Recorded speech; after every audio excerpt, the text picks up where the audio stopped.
ఈ రోజున దేవుని వాక్యము ద్వారా పరిశుద్ధ ఆత్మదేవుడు చాలా విలువైన మాట మాట్లాడుతున్నాడు కనుక మొదటి పాటలో చాలా విలువైన సంఘటనలు చెప్తూ ఉండగా పరిశుద్ధాత్మదేవుడు మరొకసారి అవకాశం ఆ రోజున ఆ కళ రావటం ద్వారా ఇన్ని వేల మందికి రాని కళ నీకు ఇచ్చాను. దేనికి ఇచ్చాడు ఆ కళ? ఆ కళకి ఏంటి? ఆ కళ ద్వారా నీవు ఏం చేయాలంటే ప్రార్థన చేయాలి. కానీ నీ వారు అనేసరికి నువ్వు గంటల తరబడి ప్రార్థన చేస్తున్నావు. నీ వారి కోసం ఎంతో కన్నీరు కారుస్తున్నావు.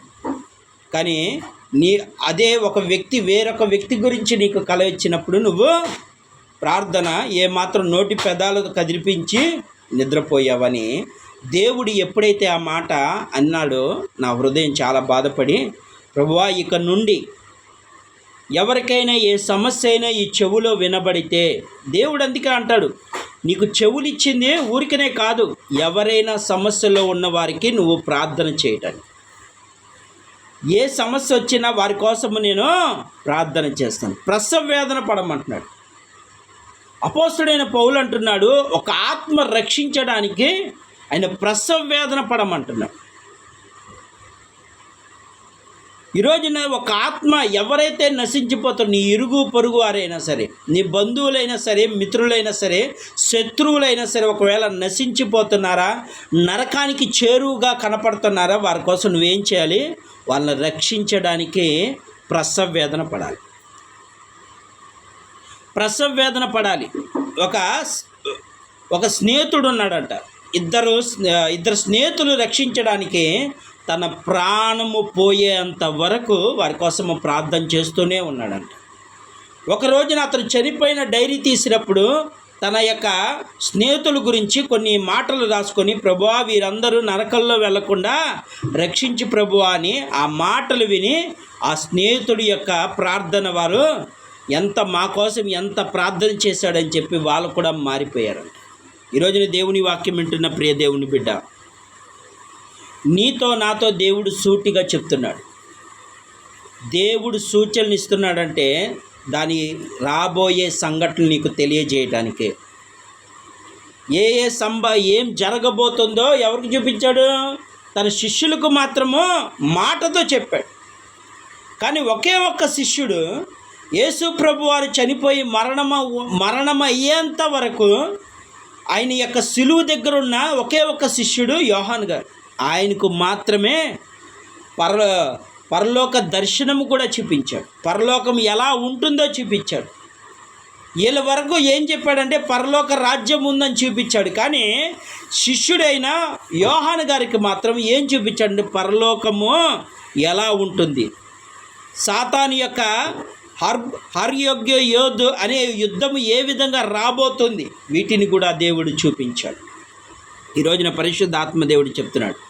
ఆ రోజున దేవుడు ఆ విధంగా ఆ ప్రార్థన అయిన తర్వాత ఆ రాత్రి మళ్ళీ ఉదయాన్నే 3 గంటలకు ఒక కల వచ్చింది. అది భయానకమైన కళ. నేను ఎప్పుడూ అలాంటి కళ నేను కలలేదు. అలాంటి కళ ఒక ప్రాంతానికి నేను, నా బిడ్డ, నా కూతురు, మిగతా వాళ్ళందరం ఒక ఊరు వెళ్ళారు. ఆ ప్రాంతానికి వెళ్ళారు. సముద్ర అవతల ఉన్న ఒక ప్రాంతం దగ్గరికి వెళ్ళారు. అక్కడికి వెళ్ళినప్పుడు అందరూ అక్కడ బస్సులో చాలామంది ఉన్నారు. హఠాత్తుగా ఏమైందంటే వెళ్ళే బస్సు ఒక కొండ దగ్గర ఆగిపోయింది. ఒక కొండ దగ్గర ఆగిపోయేసరికి ఆ కొండ కింద చూస్తే నీళ్ళు ఓరున వస్తున్నాయి, వాటర్ ఫుల్గా వస్తున్నాయి. ఆ వాటర్ చూసేసరికి ఏంటి ఒకవేళ ఎక్కడైనా వరద వస్తుందేమో అని చెప్పి నేను అనుకున్న తర్వాత ఆ వరద అలా వాటర్ ఫుల్గా ఫ్లేవర్ అవుతుందన్నమాట, బాగా ఎక్కువ అవుతున్నాయి వాటర్.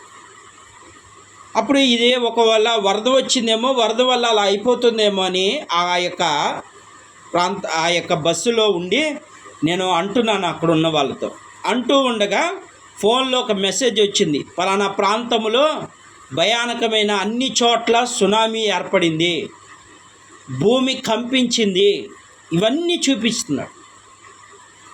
ఇవన్నీ నేను కళ్ళలోనే చూస్తున్నాను, మొత్తం కళ్ళలో చూస్తున్నా.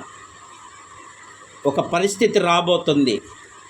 ఆ యొక్క నీళ్ళన్నీ అలా వచ్చేస్తున్నప్పుడు అప్పుడు ఏమైందంటే ఆటోమేటిక్గా నేను అంటున్నాను, మనం ఈ అర్జెంటుగా ఈ బస్సు దిగిపోవాలి, ఇంకా ఎత్తైన ప్రదేశానికి మనం వెళ్ళాలి, మనం అడుగులో ఉన్నాం కాబట్టి కొంత ఆ నీళ్ళు పైకి వచ్చేస్తాయి అని చెప్తే చాలామంది రావట్లేదు. ఏమోదా ఆ నీళ్ళు అటు వెళ్ళిపోతాయి, అవి జస్ట్ వరద నీళ్ళే అంటున్నారు కొందరు. కాదు, సునామీ అంట, సునామీ అన్నా సరే వాళ్ళు వింటలేదు. వినపోయేసరికి నేనేం చేశానంటే ఆ డోర్కి, బస్సుకు డోర్ ఉంటే ఆ డోర్కి నేను వెళ్తున్నాను, మీరు కూడా రండి, ప్రమాదం జరగబోతుంది రండి అంటే కొందరు. అప్పుడు నేను దిగగానే నాతో పాటు నా బిడ్డ, నా కూతురు, మేమందరం దిగిపోయాం. చాలామంది దిగారు, కానీ కొందరేమో మొండు పట్టేసుకొని ఏమోదో ఆ నీళ్ళు ఎక్కడో ఉన్నాయి, ఇదేమో పైన ఉన్నాం, ఏం పర్వాలేదు అంటా ఉండగానే ఆ నీళ్ళు ఆకాశం అంత ఎత్తులు ఎగిసినాయి. ఆకాశం అంత ఎత్తులు ఎగుస్తూ ఉంటే వీళ్ళందరికీ చెప్తున్నాను, అక్కడ వచ్చేస్తుంది, లెగండి లెగండి అంటే ఎవ్వరూ అసలు కదలట్లేదు. చాలామంది డబ్బు ఆస్తిపరులు ఉన్నారు, ఎంతోమంది ఉన్నారు. రండండి, ఎందుకని అనవసరంగా మన ప్రాణాలు పోగొట్టుకోవాలి, లెగండి అని చెప్పినా సరే వాళ్ళు ఏం చేస్తున్నారు, ఆ బస్సులో అలాగే కూర్చున్నారు. మేమందరం బయటకు వచ్చేస్తున్నాం. ఆ బస్సులో అలాగే కూర్చున్న వాళ్ళందరూ ఏమవుతున్నారంటే ఆ తర్వాత నీళ్లు ఉప్పొంగిపోతున్నాయి, పైకి ఎగిసిపోతున్నాయి. ఆ కొండ చుట్టూ, కొండ ఎంత ఉంటుంది, చాలా, ఆ కొండ పైకే ఎక్కేస్తున్నాయి వాటర్. ఇక నేనేం చేశానంటే పరుగున వెళ్ళి అందరినీ, కొంతమందిని ఏం చేశానంటే, కొందరు దిగుతూ ఉంటుంటే ఒకేసారి భూమి అలా కనిపించడంతో మళ్ళీ ఆ బస్సు కిందకి దిగుతుంతో ఒక్కొక్కరు ఏం చేశారంటే ఆ బస్సుని ఎలాగైనా గట్టిగా పట్టుకొని కొందరు దిగుతున్నారు. దిగే కొంది అది దిగిపోతూ ఉండగా ఆటోమేటిక్గా వాటర్ వచ్చేస్తున్నాయి. అప్పుడు మేము పరుగున మేము వదిలేసి చాలామంది గట్టు పైకి వెళ్ళిపోయాం, చాలా హైట్కి వెళ్ళిపోయేసరికి నేను ఎదరికి వెళ్ళిన తర్వాత నా బిడ్డ నాకు కనపడలే, నా కూతురు నా బిడ్డ కనపడలేదు. కనపడిపోయేసరికి నాకు భయం కలిగి మళ్ళీ వెనక్కి వస్తూ ఉంటే నా కుమారుడు ఏం చేస్తున్నాడంటే పరుగున వస్తున్నాడు నాన్న అనుకుంటూ. నా కూతురు కూడా పరుగున వస్తూ ఉండగా నేను అంటున్నాను, పరిగెత్తండి, యేసు నామంలో పరిగెత్తండి, స్పీడ్గా పరిగెత్తండి, నీళ్ళు వచ్చేస్తున్నాయి అని అంటున్నాను నేను. యేసు నామంలో మీ పరిగెత్తండి, మనం దగ్గరలో ఉన్నాము, పైకి పరిగెత్తండి అంటే నా పిల్లవాడు ఏం చేశాడంటే యేసు నామంలో పరిగెడుతున్నాడు, యేసయ్యా అనుకుంటూ పరిగెడుతూ. నా కూతురు వస్తూ ఉండగా నా కుమారుడు ఏం చేస్తున్నాడంటే ఆ నీళ్లు ఎదురుకొచ్చేసరికి ఒక వ్యక్తి ఒక చిన్న కుర్రవాడిని పట్టుకొని గట్టిగా పట్టుకొని రావట్లేదు. రా నాన్న ప్రిన్సిబాబు రా అంటే రాట్లా, ఎంత పిలిచినా రావట్లేదు. రానప్పుడు నేను మళ్ళీ అక్కడికి వెళ్ళేసరికి నా కుమారుడు కొంత నీళ్ళ లోపలికి వెళ్ళిపోతున్న పరిస్థితి వచ్చినప్పుడు అక్కడ ఒక చెట్టుకు తగిలి అక్కడ కొన్ని శవాల దగ్గర నుంచి పైకి లేసినప్పుడు నా చెయ్యి పట్టుకొని నేను బయటికి తీసుకొచ్చిన తర్వాత ఆ శవాలను ఏం పీక్కు తింటున్నాయో తెలుసా, సింహాలు పీక్కు తింటున్నాయి, సింహములు పీక్కు తింటున్నాయి. మొత్తం ఆ నీళ్లు ఎంత అయితే ఎత్తుగా ఉన్నాయో ఆ ప్రాంతంలో చనిపోయిన శవాలను సింహం వచ్చి వాళ్ళని తింటున్నాయి. నీళ్ళలో సింహాలు ఏంటనే అసలు ఆశ్చర్యం వేసింది. అప్పుడు ప్రభువుని అడిగాను, అయ్యా ఏంటి ఈ దర్శనానికి ఏంటి కారణం ఏంటంటే రాబోయే శ్రమకాలం గురించి దేవుడు చెప్తున్నాడు. రాబోయే శ్రమకాలం ఇలా ఉండబోతుంది. ఆ సముద్రం ఎగసి పడుతుందంటే అది శ్రమ. ఆ శ్రమలలో అనేక మంది దాంట్లోకి చిక్కుపోతున్నారు. అందుకే ఈ రోజున పరిశుద్ధాత్మదేవుడు చాలా నా ద్వారా నీకు తెలియపరుస్తున్నాడు, ప్రియ దేవుని బిడ్డ, శ్రమలు రాబోతున్నాయి, భయంకరమైన శ్రమలు. ఆ సింహాలు ఏంటో తెలుసా, మృగాలు, మానవ మృగాలు, మనుషులను చంపుకు తినే మృగాలు వాళ్ళు. వీళ్ళు ఎవరంటే దేవుని మాట వినకుండా దేవుని వాక్యాన్ని విడిచిపెట్టేసిన వాళ్ళు. దేవుడు చాలా క్లియర్ కట్గా కనిపించేలా చేశాడు. అనేక మంది పీక్కు తింటున్నాయి. సముద్రంలో ఎక్కడైనా సింహాలు ఉంటాయండి, కానీ దేవుడు చూపిస్తున్నాడు ఆ సింహాలు ఎవరో కాదు, మానవ మృగాలంట. ఈరోజు చాలామంది మనుషులు ఏమైపోతున్నారు, మృగాల్లాగా తయారైపోతున్నారు. అందుకని వాళ్ళు ఏం చేయబోతున్నాడు, ఆ శ్రమల్లో చిక్కుపోయి ఆ మృగాలకు బలైపోతున్నారు. అందుకే దేవుడు చెప్తున్నాడు, నా రాకడలో ఇది జరుగుతుంది కనుక ఇప్పుడే మీరు ఏం చేయాలి? సిద్ధపడాలి. బుద్ధి కలిగిన కన్యకల వలె సిద్ధపడండి. దేవుడు సూచన చూపిస్తున్నాడు. కరువులు సంభవిస్తున్నాయి, చూస్తున్నారు, అందరూ చూస్తున్నా, మారట్లేదు. అందుకే ఏమన్నాడంటే మూర్ఖతరములారా అన్నాడు. ఎవరైతే దేవుని వాక్యాన్ని విని విడిచిపెట్టి నా ఇష్టానుసారంగా జీవిస్తానన్నాడో వాడు మూర్ఖుడు. వారికి ఎంత చెప్పినా వినరు. అందుకే నశించిపోయే వాళ్ళకి అది దేవుని మాటలు ఎలా ఉంటున్నాయి అంటే వెర్రితనంగా ఉంటున్నాయి. ఎవరైనా సాక్ష్యాలు చెప్తా ఉంటే అది నిజమా? సాతాను వలె మాట్లాడుతున్నారు. అక్కడ అవ్వ ఆదాములు ఏదోన తోటలో ఉన్నప్పుడు ఇదిగో మేము ఈ కాయ తింటే చనిపోతామంటే ఇది నిజమేనా? మీరు చనిపో మోసం చేస్తున్నారు. జాగ్రత్త. అపవాది మిమ్మల్ని మోసం చేస్తున్నాడు. మీకు నరకం ఉండదు, ఏమీ ఉండదు, హ్యాపీగా ఎంజాయ్ చేయండి అంటున్నాడు. కానీ తర్వాత పడే శ్రమ ఇలాంటి శ్రమ కాదు. ఆకాశమంత ఎత్తుగా వెళ్ళబోతుంది నీ శ్రమ. అంత కేకలు వేసే శ్రమ రాబోతుంది. అందుకే మహాశ్రమల కాలం రాబోతుందని దేవుడు ఆ యొక్క వాక్యాల ద్వారా యెషయా గ్రంథము ప్రతి ఒక్కరి అధ్యాయము చదవాల్సిందే. యెషయా గ్రంథము 1వ అధ్యాయం 1 నుండి 31 వచనాలు చదవండి. దేవుడు ఎవరి యొక్క పరిస్థితి ఎలాగ ఉంటుందో, ఎవరిని ఆయన రక్షించబోతున్నాడో, ఎవరు ఎలాంటి శిక్ష విధించబడుతున్నారో యెషయా గ్రంథము 1వ అధ్యాయం. ఈరోజు నువ్వు వాక్యం వింటున్న ప్రియ దేవుని బిడ్డ, దేవుడు రాకడకు సూచనలు నిర్లక్ష్యం చేయవద్దు. ఈ వాక్యం వింటున్న ప్రతి ఒక్కరు మార్పు పొందాలి. సమయం ఉందగా ఏమవుదులే అనుకుంటున్నావు నీవు. సమయం లేదు. స్వార్థభరితమైన ప్రార్థన వద్దు. అందరి కోసము ప్రార్థన చేయి. ప్రతి ఒక్కరు రక్షించబడాలి. ప్రతి ఒక్కరు ఒక్కరు నశించిపోకూడదని ఆయన పరలోకాన్ని దిగి వచ్చి ఈ లోకానికి ఎలా వచ్చాడు? బంగారు వీధుల్లో వచ్చాడా? బంగారు వస్త్రాలు వేసుకొని వచ్చాడు? దరిద్రుడిగా వచ్చి దేవుడే అంత తగ్గించుకున్నాడు. మానవుడిగా నువ్వెందుకు తగ్గించుకోవు? దేవుడే బలమైన వాడు, సర్వశక్తిమంతుడు. ఆయన తగ్గించుకుంటున్నావు. నువ్వెంత? ఆయన పాదాల కింద ఒక ఇసుక రేణువు లాంటి వాడు. నువ్వెందుకు తగ్గించుకోవు? దేవుని వాక్యాన్ని, దేవుని మందిరానికి వెళ్తున్నా, నువ్వెందుకు తగ్గించుకోవు? అందుకే దేవుడు చెప్తున్నాడు, నువ్వు తగ్గించుకోకపోతే ఆ రోజున వాళ్ళందరూ ఆ బస్సు దిగుంటే వాళ్ళ ప్రాణాలు కాపాడుకునేవారు. అంటే దీనికి అర్థం ఏంటంటే వీళ్ళు వినరు. వీళ్ళు చెవులున్నా వినని వారిగా ఉన్నారు.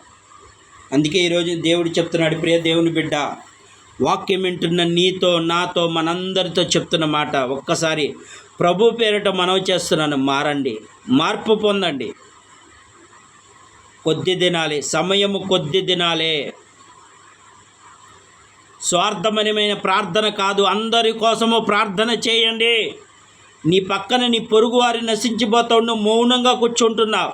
నీకు ఆరోగ్యం లేనప్పుడు ఆరోగ్యం ఇచ్చాడు దేవుడు. కానీ నువ్వు కృతజ్ఞతగా ఏం చేయాలి? దేవుని గురించి చెప్పాలి, ప్రచారం చేయాలి. అమ్మా, ఒకప్పుడు నేను కూడా ఒక రోగినే. ఈరోజు నా రోగము దేవుడు తొలగించాడు. అలాగే నీకు కూడా తొలగించడానికి నా దేవుడు సమర్థుడు. ప్రార్థన చేద్దాం.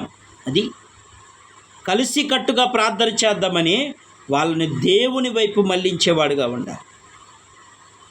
ఈరోజు దేవుని వాక్యం వింటున్న ప్రియ దేవుని బిడ్డ, ఖచ్చితంగా దేవుడు రాబోతున్నాడు. ఆయన త్వరగా రాబోతున్నాడు. సూచనలు కనబడుతున్నాయి. సూచనలు కల్లారా చూసి కూడా నువ్వు మౌనంగా ఉండకిక. సమయం కొద్ది దినాలి. ఓ యవ్వనస్తుడా మారిపో, ఓ యవ్వనురాలా మారిపో. పెద్దవాళ్ళైనా చిన్నవాళ్ళు అందరూ మార్పు పొందాలి. ఎందుకంటే అక్కడ పీక్కుతుంటున్నాయి ఎవరినో తెలుసా? చిన్నపిల్లలను కూడా పీక్కుతుంటున్నాయి. నేను చూశాను, అది కల్లారా దేవుడు చూపించాను. నాకు భయము కలిగింది. నిజమేనేమో. అది కూడా తెల్లారు 3 గంటలకు. అందుకే దేవుని ఆత్మ నీ మీద ఉన్నప్పుడు ఏవేమి సంభవించబోతున్నాయో దేవుడిని ఖచ్చితంగా చూపిస్తాడు. అందుకే పద్మాసు దీపంలో ఎవరికి చూపించాడు? యోహానుకు చూపించినట్లుగా నీకు చూపిస్తాడు. కనుక ఎలక్ట్గా ఉండండి. త్వరగా వస్తున్నాడు ప్రభు. కొద్ది దినాలే. ఆయన ఆలస్యం చేస్తున్నాడంటే నువ్వు నశించిపోకూడదని. ఆయన నీకు ఉచితంగా, నువ్వు ఎన్నో పాపాలు చేసినా, ఎంతోమంది మోసం చేసినా, ఎంతోమంది అన్యాయపు చేష్టలు చేసినా, వ్యభిచారం చేస్తున్నా నన్ను దేవుడు క్షమిస్తున్నాడని నువ్వు అనుకుంటున్నావు, మోసపోతున్నావు. దేవుడు చెప్తున్నాడు, ఆయన ఎందుకు నీకు కృపనిస్తున్నాడంటే ఆయన ఉచితమైన కృపనిస్తే అది నిర్లక్ష్యం చేస్తున్నావు. ఆయన కృపను నీకు ఎందుకు ఇస్తున్నాడంటే నువ్వు మారాలి. ఈరోజు నువ్వు బ్రతుకుతున్నావంటే నువ్వు మార్పు పొందాలి. కాబట్టే నీకంటే అందము, జ్ఞానము, తెలివిగల వాళ్ళందరూ కాలగర్భంలో కాదు, నీకే ఎందుకు ఇచ్చాడంటే నువ్వు మారాలి. ఆనాడు కుడిపక్క దొంగ కూడా అవకాశం ఇచ్చాడు. చేజార్చుకున్నాడా?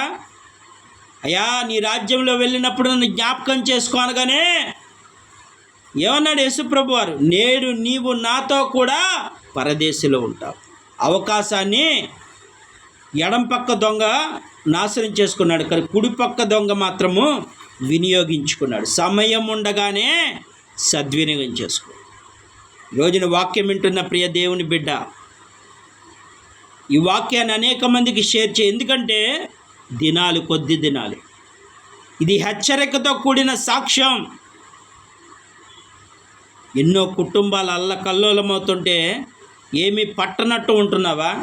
దేవుడు లెక్క అడుగుతాడు ఖచ్చితంగా.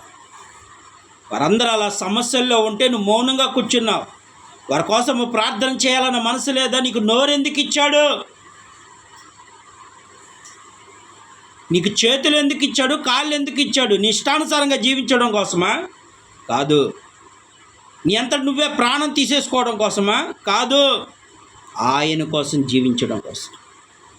అందుకే ఈరోజు వాక్యం వింటున్న ప్రియ దేవుని బిడ్డ, ఖచ్చితంగా దేవుడు ఏం చేయబోతున్నాడు? అందుకే ఏమంటున్నాడు అక్కడ? సమూయేలు అంటున్నాడు, దేవుడు నీకు తోడున్నాడు, దేవుని ఆత్మ నీ మీదకి వచ్చింది, నూతన మనసు వచ్చింది నీకు, దేవుడు నీకు తోడుగా ఉన్నాడు, దేవుడు నీకు తోడుగా ఉన్నాడు. కాబట్టి నువ్వేం చేయాలి? మంచేదో తోచింది చేయమని, మంచి మార్గం నడవాలి. ఎవరైతే మంచి నేర్పించేవాడు మన ప్రభు అయిన యేసుక్రీస్తు మాత్రమే. తల్లిని ప్రేమించమన్నాడు, అది మంచా కాదా? పొరుగువారిని ప్రేమించమన్నాడు, అది మంచా కాదా? శత్రువులు ప్రేమించమన్నాడు, అది మంచా కాదా? ఒక చెంప మీద కొడితే రెండో చెంప చూపించమన్నాడు, అది మంచా కాదా? ఆకలిగా ఉన్న వారికి అన్నం పెట్టమన్నాడు, అది మంచా కాదా? దప్పికున్న వారి దాహం తీర్చమన్నాడు, అది మంచా కాదా? రోగిగా ఉన్నవారిని పలకరించమన్నాడు, అది మంచా కాదా? ఒకసారి ఆత్మపరిశీలన చేసుకో. ఆయన మోసం చేయమంటలా, అన్యాయపు చేష్టలు చేయమంటలా.